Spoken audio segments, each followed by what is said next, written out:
প্রধানমন্ত্রী তারেক রহমানের ১০ উপদেষ্টার দায়িত্ব বণ্টন করা হয়েছে। মঙ্গলবার ২৪ ফেব্রুয়ারি মন্ত্রিপরিষদের বিভাগে এক প্রজ্ঞাপনে এ তথ্য জানানো হয়। তাদের মধ্যে উপদেষ্টা মাহাতি আমিনকে ৪টি মন্ত্রণালয়ের দায়িত্ব দেওয়া হয়েছে।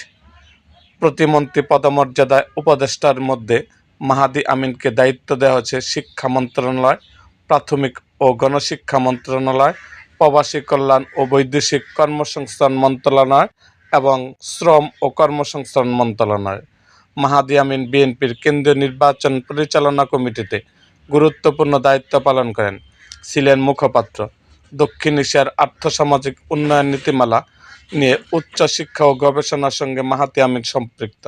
তারেক রহমান যখন বিএনপির ভারপ্রাপ্ত চেয়ারম্যান ছিলেন, তখন তার শিক্ষা ও গবেষণা উপদেষ্টা হিসেবে কাজ করেন মাহাতি আমিন। ২০২৪ সালে বিএনপি ফরেন অ্যাফেয়ার্স অ্যাডভাইজার কমিটিতে তাকে সদস্য করা হয়। উপদেষ্টা হিসেবে নিয়োগ পাওয়ার পর মঙ্গলবার ফেসবুকে দেওয়া পোস্টে তারেক রহমানের প্রতি গভীর কৃতজ্ঞতা প্রকাশ করেন মাহাদি আমিন। তিনি লেখেন, প্রধানমন্ত্রী উপদেষ্টা হিসেবে আমার কার্যের যে ব্যাপ্তি, তার অংশ হিসেবে শিক্ষা ও কর্মসংস্থানের সঙ্গে সংশ্লিষ্ট ৪টি মন্ত্রণালয়ের দায়িত্ব অর্পণ করা মাননীয় প্রধানমন্ত্রী ও জনগণের নেতা তারেক রহমানকে গভীর কৃতজ্ঞতা ও ধন্যবাদ জানাই। আলহামদুলিল্লাহ।